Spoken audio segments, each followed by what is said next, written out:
नमस्कार, स्वागत है आपका इस कार्यक्रम में। पहले ये लग रहा था कि अमेरिका और ईरान के बीच में जो एग्रीमेंट सीज़फायर का हुआ है, वो पूरी तरह से कामयाब होगा। लेकिन अब जिस तरह से अमेरिकी राष्ट्रपति डोनाल्ड ट्रंप ने ये कहा है कि ये वेस्ट ऑफ टाइम है, ईरान के नेताओं को उन्होंने सिख कहा है और जिस तरह से अंगोला में नेटो समिट में भाग लेने के लिए जब वो गए, उसके बाद उन्होंने ये कहा कि नाउ इट्स ओवर, यानी कि एक तरह से जो सीज़फायर था, वो खत्म हो गया है। इससे पूरी दुनिया में एक तरह से फिर से आशंका ये दोहरा गई है कि युद्ध फिर से छिड़ सकता है।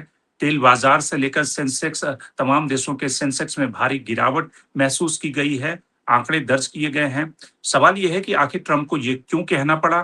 क्यों सीज़फायर एक तरह से डिरेल होने के कगार पे है? इसके पीछे की वजह क्या है? क्यों ट्रंप ने ईरान के नेताओं को सिख कहा? इसके पीछे की वजह क्या है? ये हम समझते हैं आज के कार्यक्रम में। हमारे साथ 2 मेहमान जुड़ रहे हैं। आफ़ताब आलम साहब प्रोफ़ेसर रहे हैं जेएनयू में वेस्ट एशिया के, और साथ ही हमारे साथ साउथ ईस्ट एशियन यूनिवर्सिटी के प्रोफ़ेसर जुड़ रहे हैं, जो कि साउथ ईस्ट एशिया की पॉलिसी पे नज़र रखते हैं। इन दोनों से समझेंगे कि क्या आखिर क्या हो क्या रहा है, क्यों सीज़फायर डिरेल हो रहा है। लेकिन सबसे पहले शुरुआत करते हैं आपसे कमाल पाशा साहब। आपको क्या लग रहा है कि सीज़फायर के डिरेल होने की वजह क्या है? मुख्य वजह क्या दिख रही है? जिस तरह से ईरान की तरफ से स्ट्रेट ऑफ हॉर्मुज़ के ऊपर जो नियंत्रण है, वो उसी तरह से कंट्रोल करना चाहता है, वो वजह है, या फिर ट्रम्प की तरफ से ये प्रोवोकेशन हुआ है? जी, धन्यवाद। देखिए मेरे तरफ से 2 चीज़ें हैं। एक तो ट्रंप जो एमओयू साइन कर रहे हैं, उसी दिन से या कुछ अर्से पहले से जब उन्होंने G7 मीटिंग में फ्रांस में साइन किया, तो इज़राइल की तरफ से दबाव आ गया, क्योंकि इज़राइल को पता नहीं था डिटेल्स एमओयू के क्या हैं बोल के। तो जब सीज़फायर अमेरिका और ईरान के बीच में लेबनान से लिंक किया गया, तो इज़राइल का रिएक्शन बहुत ही नेगेटिव था कि क्यों वो जारी रखे थे अपना एक्शन साउथ लेबनान में हिजबुल्लाह को खत्म करने के लिए। तो वो किसी भी हालत में नहीं करना चाहते थे लिंक ईरान से, और ईरान को लीवरेज उनकी डिफेंस पॉलिसी पे दे बोल के। ये तो मुख्य कारण है मेरे ख्याल से। दूसरा जो है, अमेरिका के अंदर ही जो रिपब्लिकन पार्टी है, उनमें जो सीनियर अरकान है, मेंबर्स हैं, वो आईपैक के इन्फ्लुएंस में हैं। उन्होंने भी काफी शदीद मुखालिफत की, अपोज किया, और जो प्रोमिनेंट लीडर्स जो हामी थे या सपोर्टर्स थे ट्रम्प के, वो भी ऑलमोस्ट रिवोल्ट कर गए कि ये आप क्या कर बैठे हैं, जिससे इजराइल का भी नुकसान होगा, और आप बिल्कुल जो वार एम्स थे आपके वो भी अचीव नहीं हुए, इट्स लुक लाइक सरेंडर बोल के। तो मागा सपोर्टर्स में भी काफी नाराजगी थी। पहले तो वो परेशान थे ऑयल प्राइसेस इंक्रीज से और इन्फ्लेशन से, और अननेसेसरी ये जंग उन्होंने छेड़ा था, जबकि वो पीस के लिए लड़के प्रेसिडेंट बन के आए थे। तो ये दोनों हैं। और तीसरा जो है, खाड़ी के देश ये मान के चल रहे थे कि अमेरिका ने साइन करके ये स्ट्रेट ऑफ हॉर्मुज़ खुला दिया है और आना जाना कॉमन होगा 28 फरवरी से पहले। लेकिन ईरान ने आर्टिकल 5 एमओयू के जरिए सॉवरेन राइट है बोल के लिखवा लिया था और साइन करा लिया था ट्रंप का पर्शियन टेक्स्ट में। तो ईरान मैनेज करने लगा, और जब अमेरिका ने साउथ कॉरिडोर ओमान के कोस्टल लाइन से ओपन करके सऊदी और दूसरे कतारी कुवैती शिप जा रहे थे, तो ईरान नाराज था कि ये खिलाफ वर्जी है इस एमओयू की, और ईरान ने शायद ईरान हमला किया था उन जहाजों पे, 3 सऊदी और 1 कतार की गैस शिप।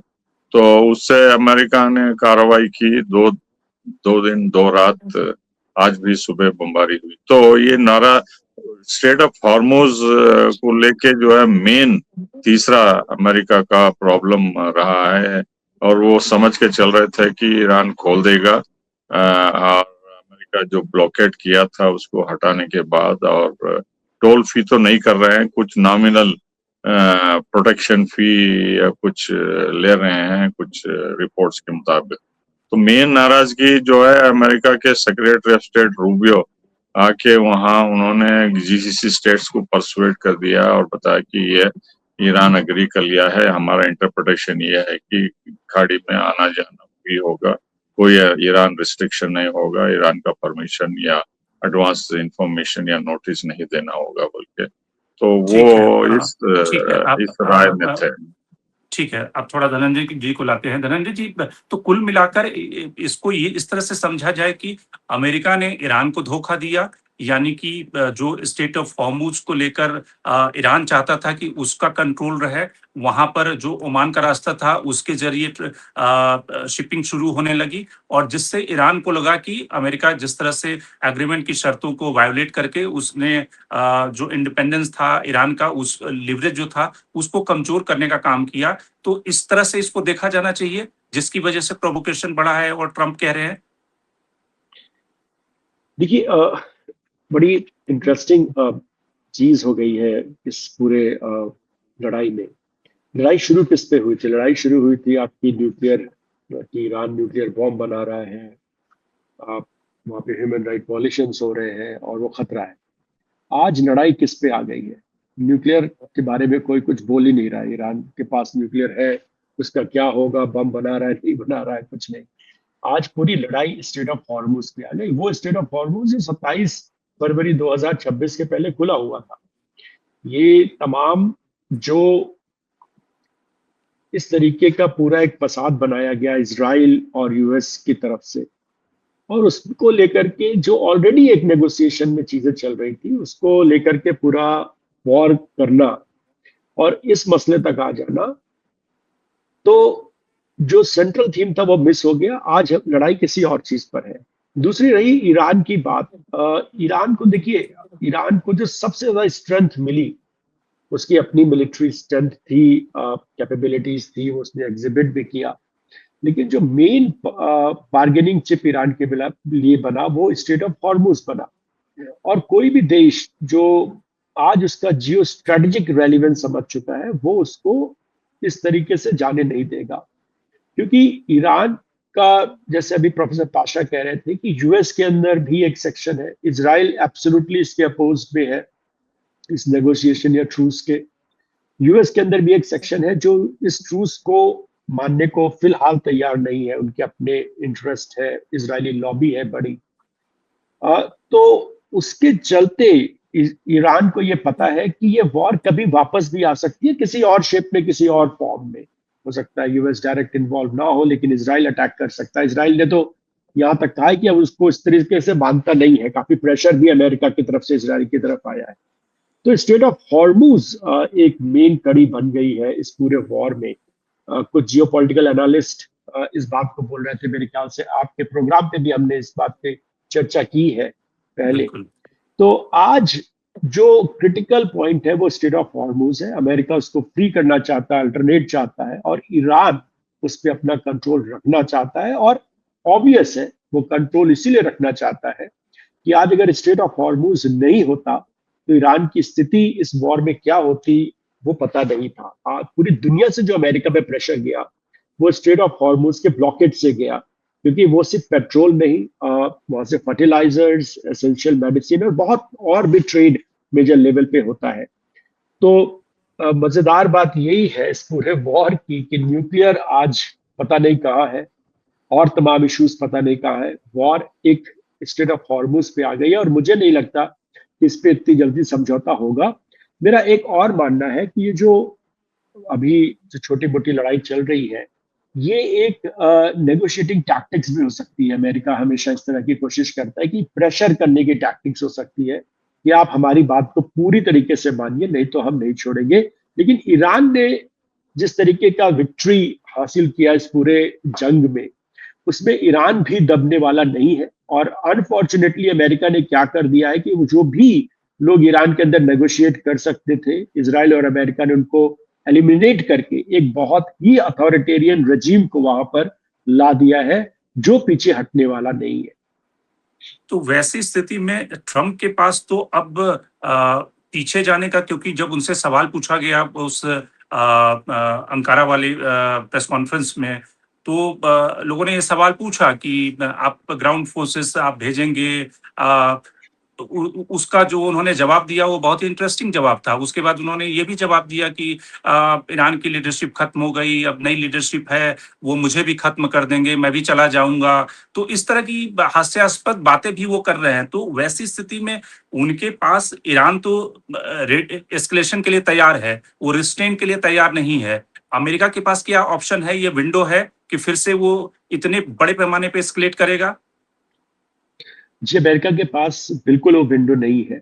वो विंडो, क्योंकि पिछले बार ही हमने देखा, अमेरिका को अगर इस बात का एहसास होता कि ये वॉर को और लंबा करने से दे विल कंप्लीटली ईरान को सरेंडर मोड पे ले जाते, तो ये वॉर को पहले ही आगे बढ़ा चुके होते। अमेरिका के ऊपर प्रेशर था गल्फ स्टेट का, जहां पे लगातार बमबारियां हो रही थी, ड्रोन स्ट्राइक्स हो रहे थे। बहुत बड़ा नुकसान बहरीन पे उनके बेस को हुआ है, और तमाम जगह पे जो उनके बेसिस है उसको हुआ है। अमेरिकन पब्लिक को भी इस वॉर में कोई इंटरेस्ट नहीं था, दिलचस्पी नहीं थी, और अंतरराष्ट्रीय लेवल पे भी अमेरिका एक अलग थलग पड़ गया था, यूरोपियन देश उसके साथ नहीं आ रहे थे। तो अगर ये सेंस ऑफ कॉन्फिडेंस अमेरिका को पहले होता या ट्रम्प को होता, तो ये वॉर को वो और आगे खींच सकते थे। और दूसरा, इसमें ये हमें बिल्कुल याद रखना चाहिए कि अ,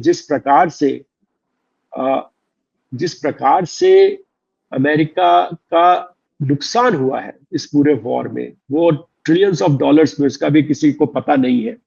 और एक और बड़ी अहम बात है कि ईरान इसमें एक मेजर पावर बन के उभरा है, जो गल्फ स्टेट कभी नहीं चाहते थे कि ईरान एक मेजर पावर बन के उभरे। और चौथी जो इंपॉर्टेंट चीज, जो अमेरिकन हित के लिए काफी प्रॉब्लमेटिक है, वो ये है कि इसमें और जो मेजर एक्टर है, चाइना और रशिया, वो भी एज अ प्लेयर बन करके उभरे हैं। और जो वेस्ट एशिया, जो अमेरिकन हेजेमनी का पूरा एक गढ़ माना जाता था, पेट्रो डॉलर का गढ़ माना जाता था, वहां पर एक मेजर सेंध लगाने में सक्षम रहे हैं अमेरिका के जो प्रतिद्वंदी हैं विश्व राजनीति में, चाइना और रशिया। तो इस लिहाज से अगर ये कॉन्फिडेंस, ये सब चीजें रहती उनके पास, तो वो ये वॉर छोड़ते ही नहीं। जो मेमोरेंडम ऑफ अंडरस्टैंडिंग, ये तमाम चीजें हैं, ईरान को देखिए, वो तो कह रहे थे कि वो पूरा सिविलाइजेशन ही खत्म कर देंगे, कल सुबह सिविलाइजेशन बचेगा नहीं, इस तरह के ट्वीट और या धमकियां ट्रम्प की तरफ से आई है। तो अगर उनकी ये क्षमता होती या उनके पास इस तरीके का हालात होते, तो पीछे हटते नहीं। वो पीछे हटे ही है क्योंकि चीजें उनके लिए निगेटिव हो रही थी। उनके बिल्कुल। पास बहुत ज्यादा ऑप्शंस है नहीं। संजय, जो आपको लगता है कि ठीक है, ईरान स्टेट ऑफ हॉर्मुज के ऊपर अपना जो नियंत्रण है वो बनाए रखना चाहता है, वो उसका सबसे बड़ा लिवरेज भी है। लेकिन अगर पूरे दुनिया की नज़र से देखें, जिस तरह से भारत में एनर्जी सिक्योरिटी की स्थिति थी, पूरी दुनिया में तेल की कीमतें जिस तरह से उफान पे थी और पूरी दुनिया जो उस क्राइसिस से जूझ रहा था, तो उसमें जो ओमान का रूट है वो अगर खुला रहे, अमेरिका अगर इस तरह से ईरान को प्रेशराइज करके, आपको लगता है कि ये अमेरिका की स्थिति है कि उस रूट के जरिए वो शिपिंग को कंटिन्यू करा सकता है, या आपको लगता है कि अमेरिका का वो लिवरेज नहीं है? देखिए, इस पूरे प्रकरण में, पूरे वाक़या में एक चीज़ समझने वाली है कि नेगोशिएशन जो हो रहे हैं, वो ऐसे पार्टनर, ऐसे लोगों के बीच में हो रहे हैं जो एक दूसरे को एकदम ट्रस्ट नहीं करते। सबसे कोर ये है, ईरान एक पैसा अमेरिका पे भरोसा करने वाला नहीं है, करता नहीं है, क्योंकि ट्रंप ने ही 2 बार अपने प्रॉमिसेस तोड़े हैं। अमेरिका ने जो ईरान जो नेगोशिएट किया था ओबामा के समय, उसको, उस डील को तोड़ा। फिर जब ओमान में डील चल रही थी युद्ध से पहले, उसको तोड़ा। तो एक ट्रस्ट फैक्टर एकदम नील है। जब आप ऐसे सिचुएशन में, ऐसे सर्कमस्टांसेस में डील कर रहे हैं, तो फिर दूसरा पार्टी जो जो विक्टिम है, जिस जो जो जो अटैक किया गया, वो चाहता है किसी ढंग से लेवरेज रहे। सिचुएशन, एग्जिस्टिंग सिचुएशन ये है कि 60 डेज का जो डील है, जो सीज फायर है, उसमें अमेरिका ये दिखाना चाहता है कि जो everything is normal things, straight of Hormuz के थ्रू व्यापार नॉर्मल रूप में होगा, और जैसे पहले था।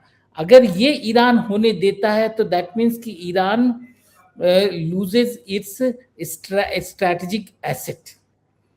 ईरान ये चीज होने नहीं देना चाहता। ईरान के पास ये सबसे बड़ा एसेट है। और अमेरिका अभी जो अटैक करके फिर और वो जो उन्होंने जो कॉन्सेशंस दिए थे उसको खत्म करके एक प्रेशर बना रहा है कि निगोशिएट अपने टर्म्स पे करें, जो मेरे ख्याल से अब वो संभव नहीं है।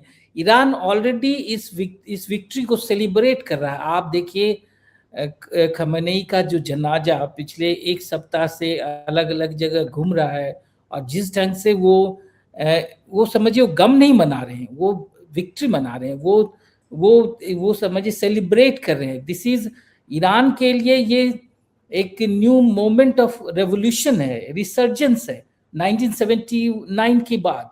वो स्थिति वो दिखाना चाहते हैं, और उसी ढंग से एक्ट कर रहे हैं, उसी ढंग से बिहेव कर रहे हैं कि we will decide the next course of geopolitical action.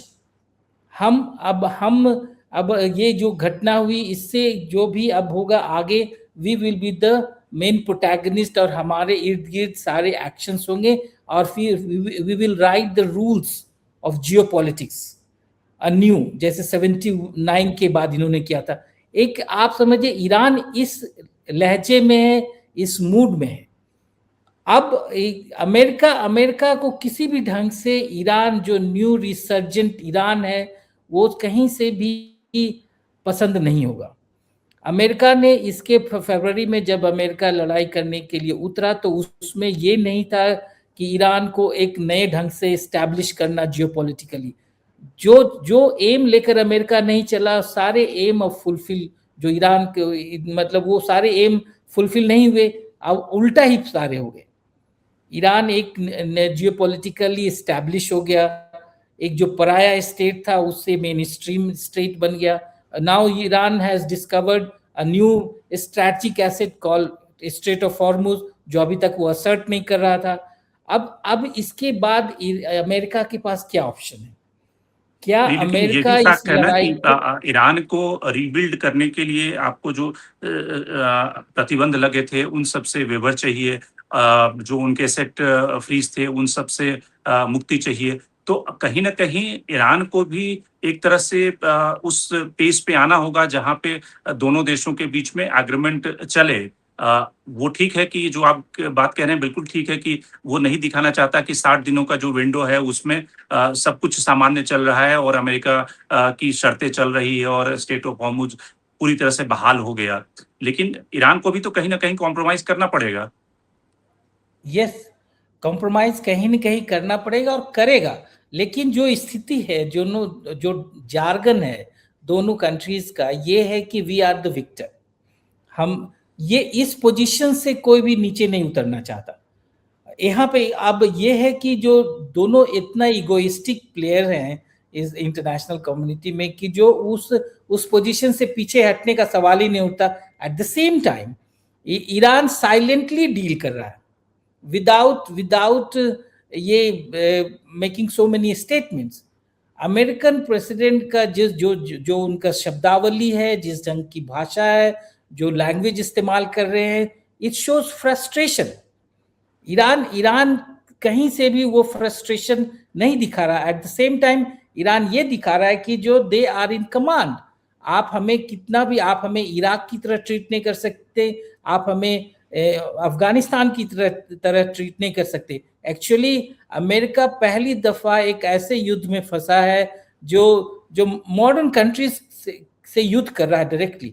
आप न फेल्ड स्टेट अफगानिस्तान से डील कर रहे हो, न इराक एक जो पराया स्टेट था।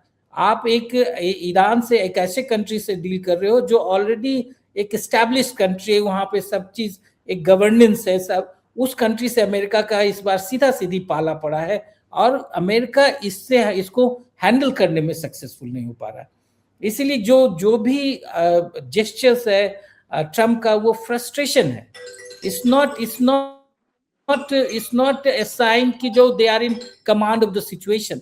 उनको वो जो आप देखिए एवरी वीक अगर आप वो ऐसे ऐसे लैंग्वेज का इस्तेमाल करते हैं just that reflects your frustrations कि आप निगोशिएशन में आप कहीं भी स्टे नहीं कर पा रहे हो। इट्स क्लियर फ्रॉम ठीक है। American language.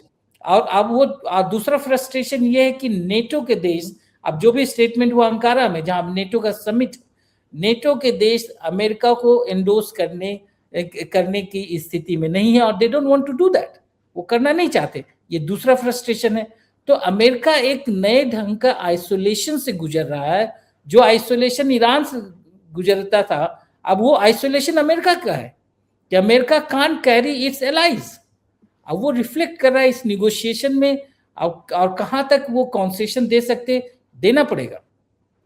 अदरवाइज अमेरिका एक ही की जो स्टेटस को एंटे बना कर रखे कि जो पहले युद्ध से पहले वाली स्थिति थी वैसे ही रखो, जब मन हुआ अटैक कर दिया फिर वापस आ गए। If they want to do that then पूरा इंटरनेशनल कम्युनिटी डिस्टर्ब रहेगा।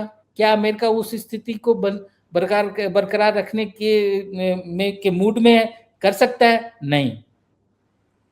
ठीक है। पास्टर साहब, आपको लगता है कि जो स्थिति है उसमें जिस तरह से एग्रीमेंट या सीज फायर का वायोलेशन हो रहा है, वो पूरी तरह से टूट जाएगा, पूरी तरह से फिर से युद्ध की शुरुआत हो जाएगी, या इस तरह के एग्रीमेंट में इस तरह की संभावना रहती है कि लोग थोड़े बहुत वायोलेट करें, अपनी शर्तों को मनवाएं, फाइनल एग्रीमेंट आने तक दोनों देश इस तरह की कार्रवाई करते रहेंगे, एक दूसरे के ऊपर अटैक करते रहेंगे, या पूरी तरह से युद्ध की स्थिति आपको दिखती है?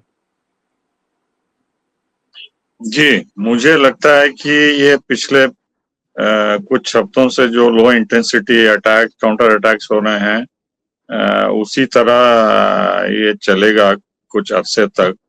लेकिन अगर इसमें दो चीजें हैं, एक तो अगर ईरान भारी हमला करता है इजराइल के ऊपर खाड़ी के देशों को के अलावा, और इजराइल भी रेस्पॉन्स में ईरान पे बमबारी करता था, तो इसमें डर है कि एस्केलेशन और बढ़ सकता है और दोनों के बीच में काफी बमबारी हो सकती है, और जिसमें अगर अमेरिका को लगता है कि इजराइल सही तरीके से अपना दिफा नहीं कर रहा है, डिफेंस नहीं कर रहा है, उसको इसमें शामिल होना है, तब इफ है ये, तो अमेरिका भी इसमें कूद सकता है। लेकिन मुझे लगता है कि जैसा इराक में हुआ 1991 के बाद, WMD के नाम पे सैंक्शंस डाले और नो फ्लाई जोन्स नॉर्थ और साउथ में चलाए और डिग्रेड करते रहे 12 साल तक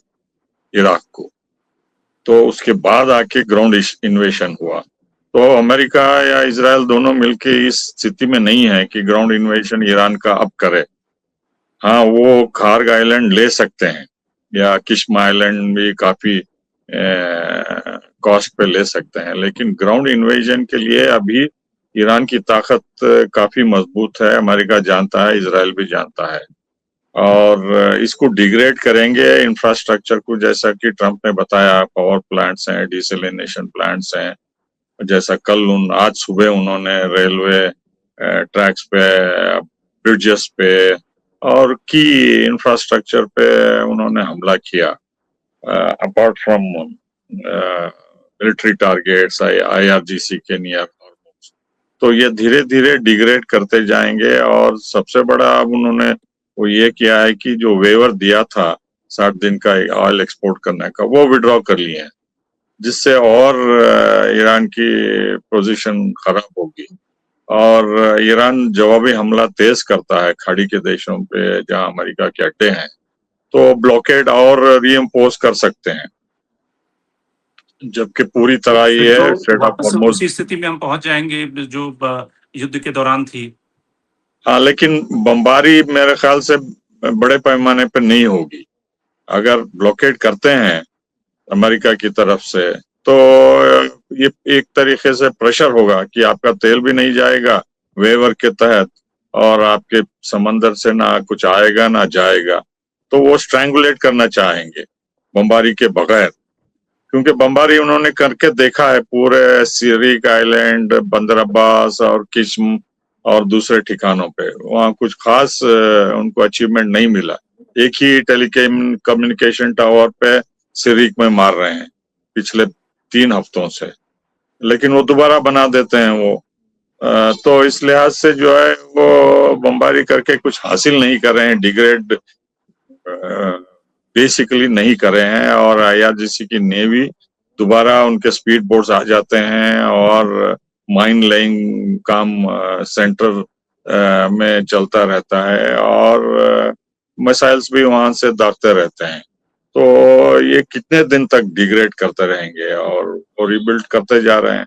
तो मेरे ख्याल से दोबारा शायद ऑयल वेवर को खत्म करके ब्लॉकेड पूरे पोर्ट्स पे दोबारा करेंगे, क्योंकि ट्रम्प, आपको याद होगा, उन्होंने कहा कि ये सबसे बड़ा हथियार था, जंग से भी ज्यादा मजबूत था ब्लॉकेड इनका, कि हम कोई भी शिप आने ईरानियन पोर्ट से नहीं देने देंगे, आना ना जाना। कुछ उनको बेसिक फार्मास्यूटिकल फूड वगैरह सब भी मना करके ईरान पाकिस्तान पे निर्भर होगा या इराक के जरिए या टर्की या तुर्कमेनिस्तान के जरिए से अपनी बेसिक चीजें इंपोर्ट करता रहेगा रोड के जरिए, लेकिन उसका ईरान का तेल जाना बंद हो जाएगा एक्चुअली, जब ईरान भी इसको स्ट्रेट ऑफ हॉर्मुज लगातार हरास करता रहेगा, चाहे साउथ से हो या सेंटर से हो या नॉर्थ, कहीं से भी ईरान जाने नहीं देगा। चोक पॉइंट हो जाएगा इसका मेरे ख्याल से। धनंजय जी, आपको लगता है कि आने वाले दिनों में कोई इस तरह की संभावना है कि चाइना और रशिया एक तरह से ईरान को, दोनों मिलकर ईरान को कोई सिक्योरिटी की गारंटी दें, या ये दोनों प्लेयर साइलेंटली ही अपनी जियो पॉलिटिक्स खेलते रहेंगे अमेरिका को काउंटर करने के लिए? देखिए, अब मुझे नहीं लगता कि डायरेक्टली इसमें कोई और थर्ड पार्टी इन्वॉल्व होगी, खास करके चाइना और रशिया डायरेक्ट इन्वॉल्वमेंट नहीं होगा, लेकिन अप्रत्यक्ष रूप से इनडायरेक्टली वो अभी भी सपोर्ट कर रहे थे, वॉर के दौरान भी उन्होंने सपोर्ट किया है और वो कंटिन्यू रखेंगे। ये जो ईरान जो बहुत सक्सेसफुली पेनिट्रेट कर पाया अमेरिकन बेसिस को हिट करने में, ये पॉसिबल ही नहीं है। ईरान के पास उतने मैच्योर या इतने स्ट्रॉन्ग सैटेलाइट्स नहीं थे। ये जो बैकअप सपोर्ट उनको मिला वो चाइना और रशियंस की तरफ से मिला है। उनकी जो ये पूरी टेक्नोलॉजी है ड्रोन्स की, उसमें भी बहुत हद तक सपोर्ट, टेक्नोलॉजिकल सपोर्ट इन देशों से रहा होगा, ऐसी संभावनाएं मानी जाती है। तो मेरे ख्याल से कोई सामने नहीं आएगा। और देखिए, चाइना का तो जो अपना उनका ऑब्जेक्टिव है वो सिद्ध हो रहा है कि अमेरिका वहां पे परेशान है, फंसा हुआ है, उसकी हेजेमनी चैलेंज हो रही है बिना उनके डायरेक्टली इन्वॉल्वमेंट के। तो there is nothing as good for China. अभी जो सिचुएशन है उससे ज्यादा बेहतर और नहीं हो सकती। तो मेरे ख्याल से डायरेक्टली नहीं आएंगे, लेकिन ये ईरान का साथ भी नहीं छोड़ेंगे। संजय, एक अंतिम टिप्पणी की, इस समय विदेश मंत्री वेस्ट एशिया के जो देश हैं उन खाड़ी देशों की यात्रा पर हैं और युद्ध के बाद एक तरह से उन देशों के साथ भारत के जो संबंध हैं और जो हमारी एनर्जी क्राइसिस की स्थिति थी उन सब से निपटने के लिए काफी क्रूशियल दौरा है।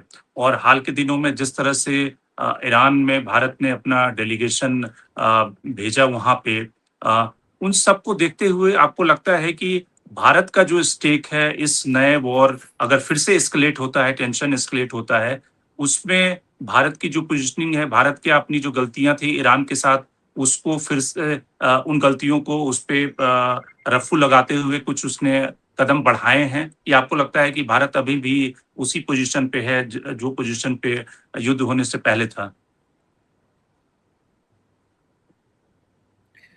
देखिए, भारत रिकैलिब्रेट करने की कोशिश कर रहा है, डेलीगेशन ईरान भेजकर। ऑफ कोर्स जो एलिवेटेड डेलीगेशन ये नहीं था, एक छोटा मोटा ही डेलीगेशन, लो लेवल ऑफिशियल्स ही थे, बट एनीवे एक डेलीगेशन था। तो ईरान से कोशिश है कि रिकैलिब्रेट करे, लेकिन उसके लिए पूरा भारत के फॉरेन पॉलिसी को क्या रिपोजिशन करने की स्थिति में है Indian prime minister, Indian government, ये सवाल है। क्या वो पूरा आइडियोलॉजिकल जो एक रिपोजिशनिंग हो गया है इजराइल की तरफ, क्या उससे हटेंगे? मुझे नहीं लगता वो हटेंगे। ये वेरी कैलकुलेटेड मूव है और उसी पे रहेंगे। वो आप पूरे युद्ध में एक्चुअली 2023 ऑनवर्ड्स जब से गाजा की लड़ाई शुरू हुई तब से इन्होंने ओपनली ही समझिए साइड किया है इजराइल के साथ, और अभी तक भी इतनी बड़ी लड़ाई हो गई उसमें भी ये ओपनली अपने नहीं, अभी प्राइम positions को मिनिस्टर इसके- जो इंडोनेशिया की यात्रा पे गए थे वहां पे उन्होंने टू नेशन थ्योरी की बात कही। वो एकेडमिक है, और जस्ट एक आप अगर कंडेम नहीं कर रहे हो गाजा के ब्रुटैलिटी को, आप कंडेम नहीं कर रहे हो वहाँ के जो वो पूरा जो ध्वस्त कर दिया, आप कंडेम नहीं कर रहे हो इजरायली एग्रेशन को इन द मिडिल ईस्ट, और एक जो इजरायली जो किलिंग है of the head of state in Iran, तो it's meaningless. Two state solution कह कर निकल जाना, आप केवल एक इतना क्रिटिसिज्म होने के बाद आप एक आध लाइन बोल रहे हो, but it's there is nothing, no substance in it, unless and until आप रियली सब्सटेंशियल स्टेटमेंट दे, सब्सटेंशियल मूव करे उस दिशा में, अदरवाइज नहीं है। Indian foreign policy I feel कि जो आइडियोलॉजिकली इन्होंने अलाइन कर दिया है इजराइल के साथ, और they are standing with it, और उसी के इर्द गिर्द ही सारा ये पॉलिटिक्स खेलेंगे, और डोमेस्टिक भी और इंटरनेशनल भी। I don't think Indian government is in a position to do anything other than what they have been doing. ठीक है, तो कुल मिलाकर जो बड़े खतरे हैं कि राष्ट्रपति ट्रंप और अमेरिका और ईरान के बीच में जिस तरह से टेंशन एस्केलेट हो रहा है, उससे ये खतरा बढ़ गया है कि पूरी दुनिया में फिर से युद्ध शुरू हो सकता है, और उससे ज्यादा एनर्जी सिक्योरिटी की स्थिति पूरी दुनिया में डिस्टर्ब हो सकती है। बाकी जो सप्लाईज है वो भी डिस्टर्ब हो सकती है अगर ये 60 दिनों का जो विंडो है जिसमें दोनों कंट्री अपने एग्रीमेंट की जो शर्तें हैं उसको पूरा नहीं करते या उसको फॉलो नहीं करते। तो आज के कार्यक्रम में इतना ही। धनंजय त्रिपाठी आप जुड़े, आपका बहुत बहुत धन्यवाद। संजय आपका भी बहुत बहुत धन्यवाद, एंड प्रोफेसर कमाल पाशा आपका भी बहुत बहुत धन्यवाद। देश और दुनिया की बाकी खबरों के लिए आप बने रहिए डायलॉग्स के साथ।